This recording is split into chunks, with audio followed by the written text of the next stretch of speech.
Hello student, good morning. Welcome to today online computer class. Today we will discuss chapter number 13 DBMS. जैसे कि आप लोगों को पता है कि हम डेटाबेस मैनेजमेंट सिस्टम पढ़ रहे थे और उसमें हमने ये पढ़ लिया था कि डेटा क्या होता है, डेटाबेस क्या होता है, डेटाबेस मैनेजमेंट सिस्टम क्या होता है, इसकी कैरेक्टरिस्टिक्स, इसके बेनिफिट्स, ये सब हमने पढ़ लिए थे। और फाइल सिस्टम और जो डीबीएमएस है उसमें भी हमने डिफरेंस कर लिया था कि फाइल सिस्टम में क्या प्रॉब्लम्स आती हैं जो डीबीएमएस में नहीं आएंगी। कि फाइल सिस्टम में जब हम डेटा को स्टोर करते हैं, कलेक्ट करते हैं, उनको रिट्राइव करते हैं, तो वो एक ट्रेडिशनल वे है, जबकि डीबीएमएस क्या एक प्रोफेशनल है। इसमें रेजिडेंसी, डुप्लीकेसी, शेयरिंग, सिक्योरिटी, ये सब हमें मिलती है। डुप्लीकेसी नहीं होती इसमें, रेजिडेंसी है, और इसमें अनोमलीज है वो सबसे कम होती हैं। डेटा की जो विसंगतियां होती हैं वो नहीं होती हैं। तो ये जो डेटाबेस, तो एक बार दोबारा मैं रिपीट कर देता हूं कि डेटाबेस मैनेजमेंट सिस्टम क्या है। तो डेटाबेस मैनेजमेंट सिस्टम क्या है? Database management system is a collections of records and related information in well organized format stored in a database then retrieval in future। यानी इनको भविष्य में इनको यूज करने के लिए एक जगह स्टोर करके रखा जाता है, किसी भी इंस्टीट्यूट के रिकॉर्ड्स को, और किसी भी ऑर्गेनाइजेशन है उसके रिकॉर्ड्स को, हम उसके डेटा को, उनकी इंफॉर्मेशन को हम एक जगह स्टोर करके रख लेते हैं। तो उनको एक जगह स्टोर रखने से क्या फायदा होगा कि इन फ्यूचर कभी उस रिकॉर्ड को जब अपनी रिक्वायरमेंट होगी, उस रिक्वायरमेंट के अकॉर्डिंग हम उसको क्या कर सकते हैं, यूज कर सकते हैं। तो आपने देखा होगा कि रेलवे रिजर्वेशन है, बैंकिंग सिस्टम है, कोई यूनिवर्सिटीज है और कई सारी स्कूल्स हैं, तो वो क्या करती हैं, हर इंफॉर्मेशन को, हर डेटा को एक जगह कंप्यूटर के अंदर, कंप्यूटर की मेमोरी में स्टोर करके रखते हैं। तो उससे क्या होगा, आपका जो रिकॉर्ड्स है वो एक अच्छे फॉर्मेट में स्टोर रहेगा, और जब कभी हम उसको यूज करना चाहेंगे तो इजी से इजी वे से हम उसको एक्सेस कर सकते हैं, जिससे कम से कम अपनी जो मेमोरी है वो यूज होगी, और अपने जो बहुत ज्यादा चिपर होता है वो ज्यादा कॉस्टली नहीं होता है, और एक डेटा को कई जगह पर हम स्टोर करके रख सकते हैं। तो उसी सीरीज में आज हम पढ़ेंगे अब्स्ट्रैक्शन लेवल। आज अपना टॉपिक है अब्स्ट्रैक्शन लेवल, यानी कि जब हम डेटा को, किसी ऑर्गेनाइजेशन के डेटा को एक जगह स्टोर करके रखते हैं तो उनको किस तरीके से स्टोर करते हैं, क्या उनका स्ट्रक्चर होगा, क्या उनकी प्लानिंग होगी, क्या उनकी डिजाइनिंग होगी, क्या उनकी स्कीम्स होंगी, वो हम पढ़ेंगे अब्स्ट्रैक्शन लेवल में। तो डेटा को स्टोर करने के लिए यहां पर मैं आपको बता रहा हूं 3 लेवल। तो 3 लेवल है। सबसे पहला है व्यू लेवल, इसके बाद में लॉजिकल लेवल, और एक है इंटरनल लेवल। तो स्टूडेंट्स यहां पर हम देख सकते हैं कि मैं एक एग्जांपल देता हूं कि जैसे कि आप व्हाट्सएप यूज करते हो, फेसबुक यूज करते हो, कोई भी रेलवे की रिजर्वेशन की वेबसाइट्स का हम यूज करते हैं। एक वेबसाइट है, उस पर लाखों यूजर्स होते हैं, फेसबुक के लाखों यूजर्स हैं, करोड़ों यूजर्स हैं।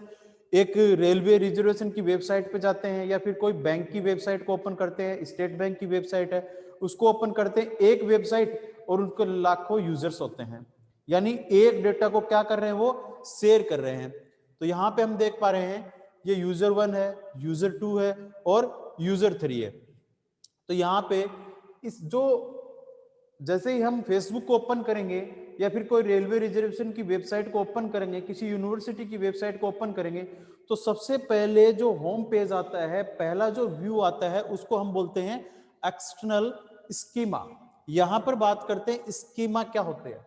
स्कीम जो होती है, स्कीमा क्या होता है, एक प्लानिंग, एक डिजाइनिंग जो हमारे लिए एक बनाई गई है, जिससे हम जैसे ही किसी वेबसाइट को या फिर किसी को हम चेक करते हैं तो हमारे लिए वो क्या स्कीम डिजाइन की गई है, जिससे हम उस डेटा के लिए ऑथराइज हैं एक्सेस करने के लिए ऑथोराइज हैं या फिर नहीं है। तो यहाँ पर आप देख पा रहे हैं कि यहाँ पर मैंने 3 एक्सटर्नल स्कीमा लिखे हैं, यानी कि यहाँ पर 3 से ज्यादा कितने भी हो सकते हैं।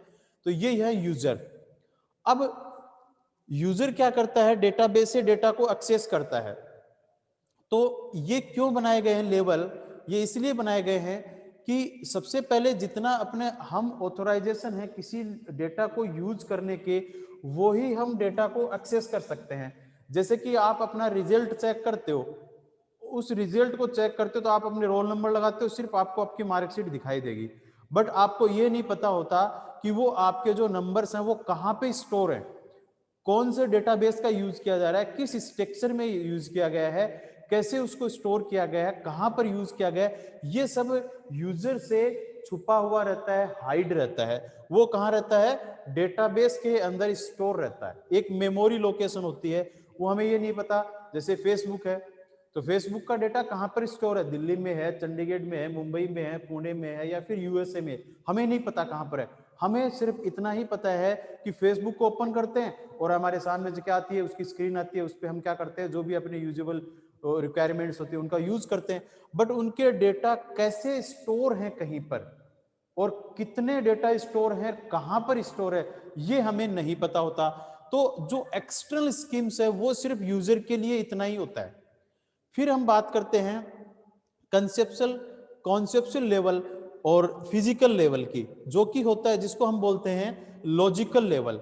तो इनको समझने के लिए मैं आपको एक एग्जांपल देता हूं कि मान लीजिए कोई स्टूडेंट है, एक स्टूडेंट है,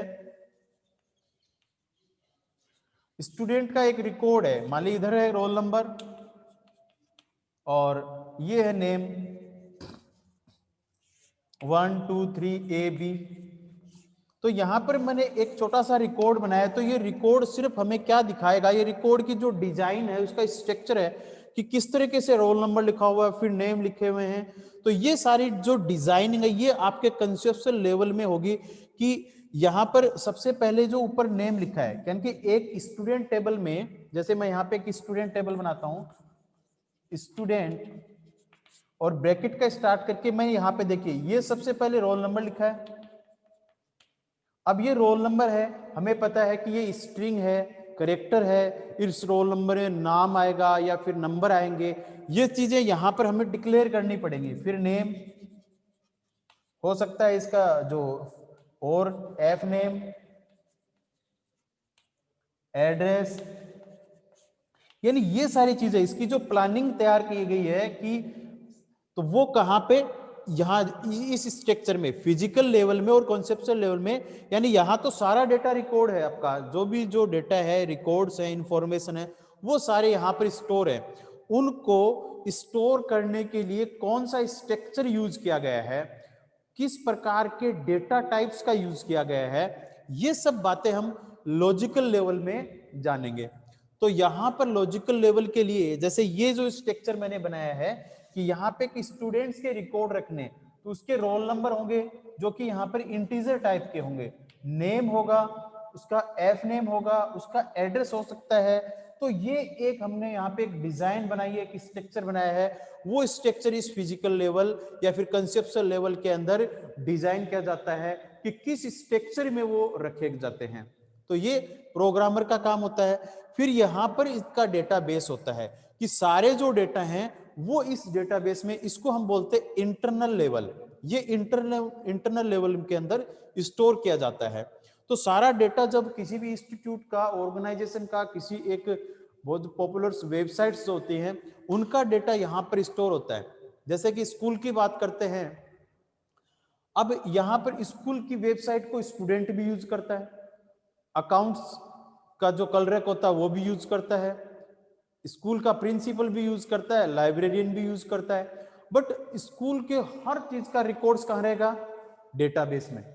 उनका स्ट्रक्चर कि किस डिजाइन में, किस तरीके से उनको स्टोर किया गया, वो चीज यहां पर। फिर कौन एक्सेस कर रहा है, मान लेते ये स्टूडेंट है।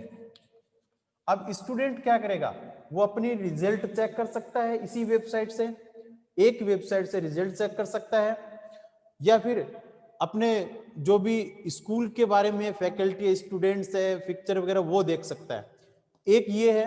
जैसे कि ये एक फैकल्टी हो सकती है, यानी कि टीचर हो सकता है, या फिर क्लर्क हो सकता है, ठीक है, जो भी है टीचर हो सकता है। तो वो क्या करेगा, उसके पास ऑथोराइजेशन के कुछ और ज्यादा एक्सेस हम दे देते हैं। इसको सिर्फ एक्सेस करने का कितना एक्सेस कर पाएगा, अपना व्यू कर सकता है, देख सकता है कि क्या हो रहा है। बट ये क्या कर सकते हैं, क्लर्क है, स्टूडेंट की फीस भी जमा कर सकते हैं उसी वेबसाइट पे जाकर, और फैकल्टी है, बच्चों के मार्क्स वगैरह सबमिट करना है। यानी इनके पास थोड़े ज्यादा पावर है, ज्यादा उनके पास एक्सेस करने के लिए ऑथोराइजेशन है। नेक्स्ट है एक्सटर्नल। नेक्स्ट जो ये मान लीजिए प्रिंसिपल है, तो प्रिंसिपल क्या करेगा, उनके पास और भी ज्यादा ऑथोराइजेशन के एक्सेस होते हैं। वो क्या कर सकता है, किसी की टीसी निकालना है और निकालना है, उनके मार्क्स में चेंज करना है, उनके सारे वो व्यू भी कर सकता है और उनको चेंज भी कर सकता है। तो ये ऑथोराइजेशन होता है अलग अलग। ऐसे ही ये जो डेटाबेस है, जैसे कोई भी एक फेसबुक का एग्जांपल लेते हैं, तो फेसबुक पे यूजर, बहुत सारे यूजर है, वो सिर्फ क्या कर सकते हैं, उनमें कोई चेंज नहीं कर सकते, अपनी आईडी पर काम कर सकते हैं। बट जो प्रोग्रामर होते हैं वो क्या करेंगे, वो उनकी डिजाइनिंग वगैरह करने का काम है, उनके पास और भी पावर होते हैं, और एक और भी हो सकता है उनसे ऊपर, वो उनको सबको मैनेज करने का काम करता है। तो ये सारे क्या है, यूजर्स होते हैं, यूजर्स को यूजर करते हैं। बट इन यूजर को इन डेटाबेस और इनका कोई भी मतलब नहीं होता कि डेटा किस फॉर्मेट में सेव किया गया है और कहां पर किया गया है। ये डेटा यूजर से अलग रखा जाता है। ये किसके अंडर में आते हैं, प्रोग्रामर के अंडर में आते हैं। प्रोग्रामर डिजाइन करते हैं कि डेटा को किस तरीके से यूज किया जाएगा। तो यहां पर अगर अब्स्ट्रैक्शन लेवल की एग्जाम की हम बात करते हैं, तो डेटाबेस के अब्स्ट्रैक्शन लेवल की अगर पूछता है तो आपको बताने की व्यू लेवल जो सिर्फ यूजर यूज करता है, लॉजिकल लेवल डेटा के स्ट्रक्चर होते हैं, और overall data store in internal level. ठीक है, तो ये इनका यूज क्यों किया जाता है, ये ऐसा क्यों होता है, डेटा को इंडिपेंडेंट रखने के लिए। जैसे डेटा किसी के ऊपर डिपेंड नहीं है कि इसके ऊपर डिपेंड है, इसके ऊपर डिपेंड है, कोई भी यूजर के ऊपर डिपेंड नहीं होता, डेटा इंडिपेंडेंट होता है, इसी को यूज कर सकते हैं। तो ये इसकी थी जो हमने पढ़ा, इसका डिस्कस किया अब्स्ट्रैक्शन लेवल।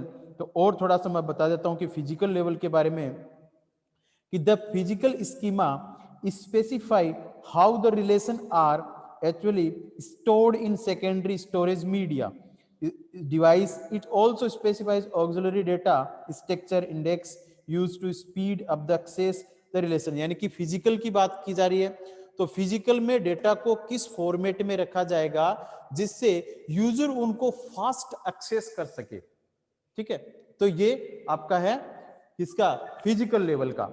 फिर आता लॉजिकल लेवल। तो लॉजिकल लेवल का दूसरा नाम है कॉन्सेप्चुअल लेवल। इसके अंदर क्या होता है, conceptual level schema describe the data store, data को डिस्क्राइब करेगा कि किस तरीके से in the database and relations among those data that is conceptual schema define logical structure to entire database. यानी इसके अंदर जो डेटाबेस को स्टोर किया जाएगा उसका स्ट्रक्चर क्या होगा, उसकी प्लानिंग क्या होगी, उसकी डिजाइन, और कौन से डेटा स्टोर किए जाएंगे। नेक्स्ट है view level. The view level is a refinement the conceptual level. It allows customize and authorized access individual user to group of users। जो यूजर्स होते हैं उनके लिए जो ऑथोराइजेशन का जो एक्सेस होता है वो प्रोवाइड करवाया जाता है कि आप इसमें से इतना डेटा आप यूज कर सकते हो। ठीक है, तो इस तरीके से हम यहां पर ये बताया जाता है कि डेटा को कौन सा यूजर कितना एक्सेस कर सकता है। तो वो जो कंट्रोलिंग का काम होता है वो व्यू लेवल के अंदर यूजर्स को प्रोवाइड करवाया जाता है। ठीक है, तो ये थे अपने लेवल, डेटाबेस के लेवल। तो यहां पर इसके बाद में थोड़ी सी आपको बताता हूं कि स्कीम्स की बात कर रही है कि इसकी एक्सटर्नल लेवल स्कीमा है, कॉन्सेप्चुअल स्कीमा हो सकती है, डेटाबेस स्कीमा हो सकती है। ये स्कीम्स क्या होती हैं, तो किसी डेटाबेस को स्टोर करने के लिए पहले से जो डिजाइन बनाई जाती है, फॉर्मेट तैयार किया जाता है कि किस फॉर्मेट में डेटा को हम स्टोर करेंगे, वो उसकी क्या होती है, स्कीमा होती है। तो ये आपके लिए आपको मैंने बता दिया। ये कहां पर फॉर्मेटिंग कहां पे होती है, लॉजिकल लेवल के अंदर। लॉजिकल लेवल के अंदर इसकी फॉर्मेटिंग होती है। ठीक है, इसके बाद में हम नेक्स्ट पढ़ेंगे डेटाबेस की। डेटाबेस को स्टोर करने के लिए यहाँ पर बताया गया लैंग्वेजेस, कौन सी लैंग्वेज होती हैं, तो हम यूज करेंगे जो अपना टॉपिक है वो है SQL। तो SQL लैंग्वेज में हम इस चीज को समझेंगे।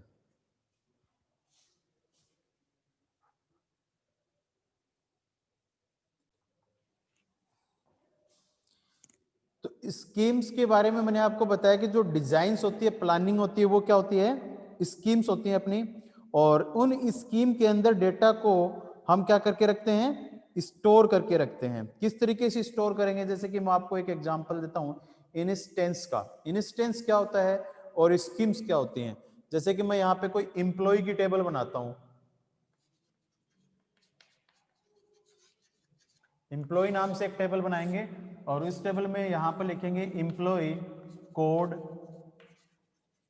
इंप्लॉय नेम और इंप्लॉय सैलरी। ठीक है, तो यहां सबसे पहले मैंने लिखा इंप्लॉय कोड।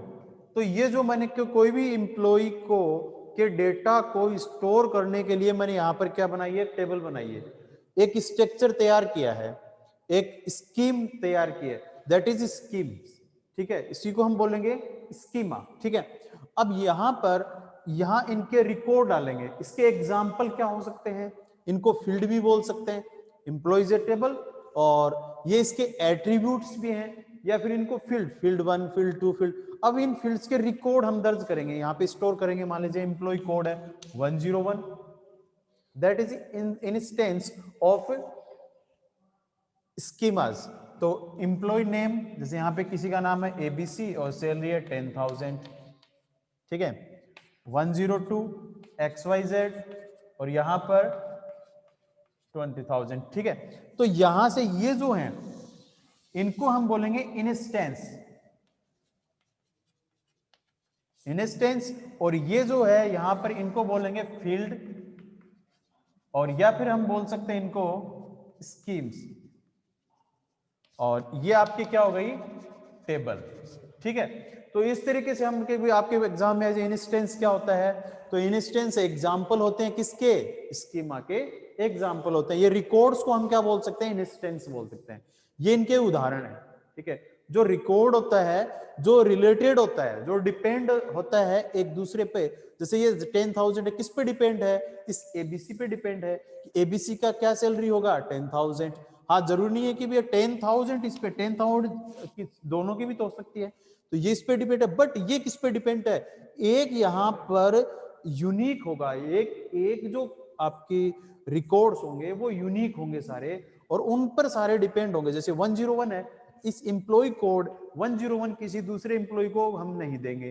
ठीक है, तो हम 111 जो 101 है इसके ऊपर सारी जो इंफॉर्मेशन होगी वो डिपेंड हो जाएगी। ठीक है, तो इस तरीके से हम आइडेंटिफाई कर लेंगे किसी दूसरे रिकॉर्ड्स को एक की का यूज करके। अब इसको हम बोलेंगे इसकी की।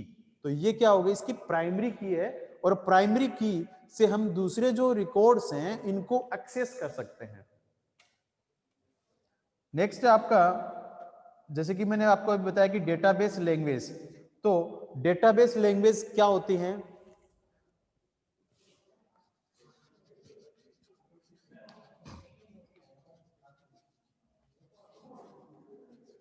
Database language. तो डेटाबेस लैंग्वेज यहां पर there are 3 database languages, DDL, DML और DCL। और भी होती है आपकी TCL। ठीक है, तो ये there are important language 3, and एक एडिशनल लैंग्वेज है TCL। There are 4 language DDL। तो स्टार्ट करते हैं DDL। DDL मींस क्या है, देखो थोड़ा सा मैं आपको बताता हूँ। DDL की फुल जो फॉर्म होती है वो होती है डेटा डेफिनेशन लैंग्वेज, और डेटा मैनिपुलेशन लैंग्वेज DML की, DCL की डेटा कंट्रोल लैंग्वेज, और TCL की ट्रांजैक्शन कंट्रोल लैंग्वेज। ठीक है, तो सबसे पहले बात करते हैं DDL की। तो DDL क्या होती है, डेटा डेफिनेशन लैंग्वेज। तो जो डेटा डेफिनेशन लैंग्वेज है वो क्या करती है, डिजाइन के लिए यूज की जाती है। कोई भी स्ट्रक्चर को जब हम तैयार करते हैं, जैसे ये मैंने इंप्लॉय टेबल लिखा, यहां पर ये इंपॉर्टेंट क्वेश्चन बनता है फॉर बोर्ड एग्जाम कि DML और DDL में क्या पूछ लेंगे, डिफरेंस पूछ लेंगे। एक ही लाइन में आपको आंसर देना होगा तो क्या कैसे क्या करेंगे। तो देखो ये सिर्फ डिजाइन के लिए यूज की जाती है और ये डेटा के मैनिपुलेट के लिए यूज की जाती है। ठीक है, तो जैसे डीएमएल है तो एम्प्लॉय टेबल को क्रिएट करना, इंडेक्स को क्रिएट करना, कॉलम टेबल के कॉलम को, एम्प्लॉय कोड है, एम्प्लॉय नेम है, एम्प्लॉय सैलरी है, इनको क्रिएट करना, इनको अपडेट करना, इनको मॉडिफिकेशन करना, इनको डिलीट करना, यूज DDL। ठीक है, नेक्स्ट फिर डीएमएल में जो टेबल के अंदर जो रिकॉर्ड है, इनको रिकॉर्ड को इंसर्ट करना, रिकॉर्ड को डिलीट करना, रिकॉर्ड को अपडेट करना, that used DML language. Control, DCL controlling का काम करता है, किसी को एक्सेस के लिए, जैसे हमने अभी व्यू लेवल पढ़े थे, तो व्यू लेवल में किस यूजर को कितने एक्सेस देने हैं। क्या आप अपने कोई स्टूडेंट अपने नंबर को चेंज कर सकता है क्या बोर्ड की वेबसाइट से? नहीं कर सकता ना, क्योंकि उसके पास ऑथराइजेशन ही नहीं है ना। तो किसको कितना एक्सेस देना है इस टेबल के ऊपर, जैसे अभी मैंने एक छोटे सा टेबल का एग्जांपल दिया, बट स्कूल का कोई रिकॉर्ड हो, कोई बड़े इंस्टीट्यूट ऑर्गेनाइजेशन का रिकॉर्ड हो, तो उस रिकॉर्ड को कौन सा यूजर कितना एक्सेस कर सकता है, एक्सेस प्रोवाइड करवाने का काम DCL। और नेक्स्ट जो वीडियो सीरीज होगी उसमें हम बात करेंगे TCL और इनके एग्जाम्पल के साथ में हम बात करेंगे। Okay student, have a nice day.